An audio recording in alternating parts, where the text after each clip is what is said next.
Good morning, everyone, and let's get ready to go to church. 10-minute edition.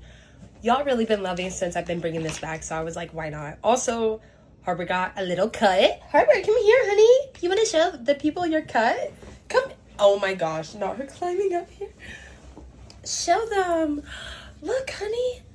Look.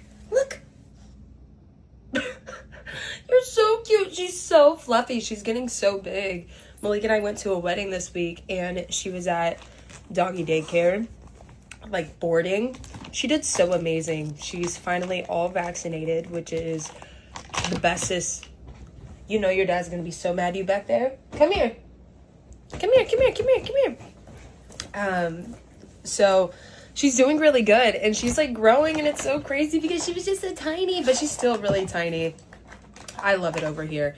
Okay, we gotta do this makeup really fast because I think it's like 10:30 and I have to leave by 10:45. Malik and I dropped off Malik to church early again today, and we were running just a teeny bit late.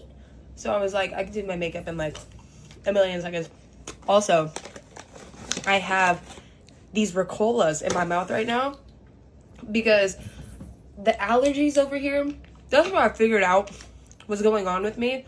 I'm just not used to whatever the heck is in Florida since moving from California.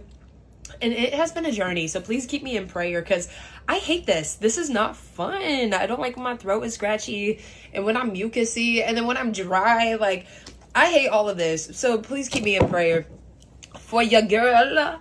But yeah, took Malik to church. Y'all already know the deal. This week went to a wedding for, I'm actually going to spit out this cough drop because it's so hard for me to talk. Much better. Went to a wedding this week for Malik's, one of his greatest friends, and it was so beautiful. And that was our first time going to a wedding since we got married, which was like really awesome to like see and be a part of. And I don't know, it was just so sweet to celebrate people that we love so much and just celebrate love. But yeah, it was so beautiful. I love going to weddings. I love seeing people's aesthetics and like seeing why and how they fell in love and etc. And since Malik was in the wedding, just got to see a lot of the families and just a lot of the joy that was in this marriage and this covenant. And I just love it. I love so much.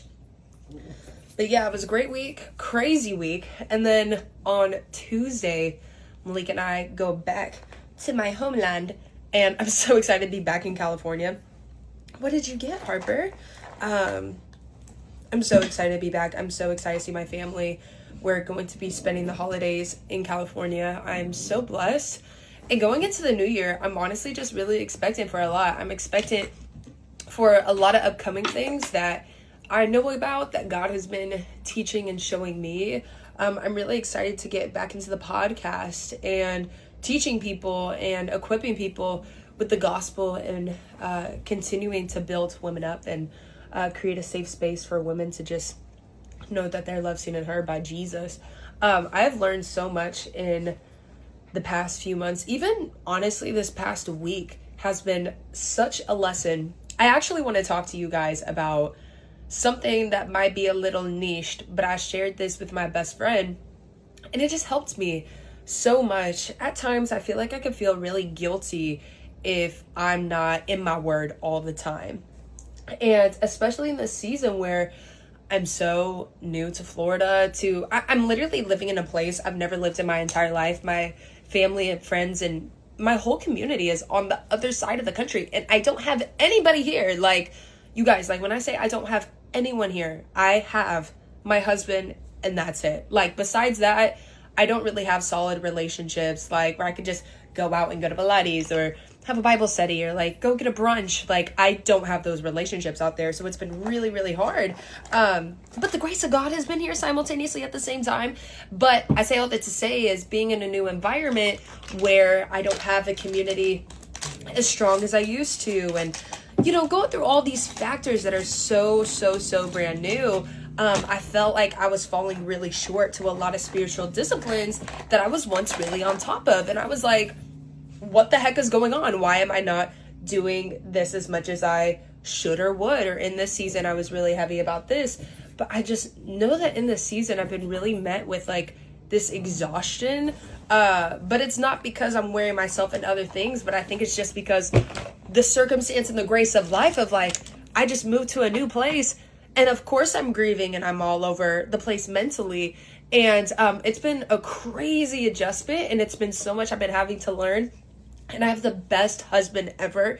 Malik has made this process a million cajillion times more easier simultaneously. Malik is my best friend, but Malik don't want to go to Pilates with me. Like, you get what I'm saying? Or like want to like have girl time and etc. Like that. My man is my husband. And so there's just things that I'm grieving that I would do with like my mom and with my best friends and etc. So like all that stuff, I'm going through this, and I think the exhaustion was coming from this place of like, oh my gosh, I miss my family, I miss my friends, and I'm just trying to adjust to this new way of life. Because I'd even realized like moving here, I was like, yeah, I know I'm gonna be away from my family and friends and etc. But you don't even realize like you're going to be away from your routine. Like, I'm away from my favorite coffee shop and the favorite place I used to go eat after church every Sunday. And even just those weird little things that you didn't think you were gonna miss so much, that played into the routine is like playing, girl.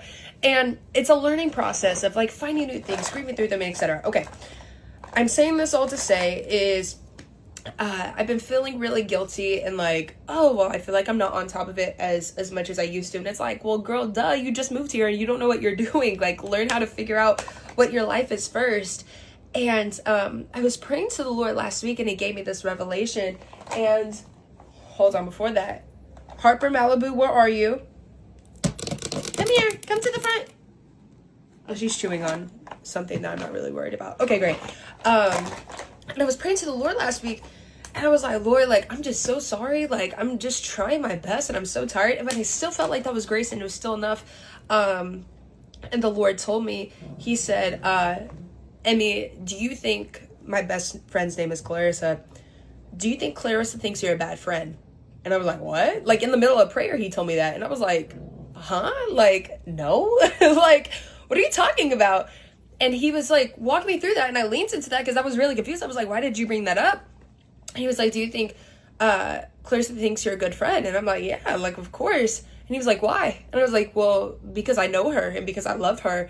And what's crazy is that since moving to from California to Florida, I've been able to like see my friends as much as I used to, and the frequency has just gone down a lot, but you know, the tangibility of the relationship is still there, and we still talk and FaceTime and you name it, but the dynamic of the relationship is different because I moved away.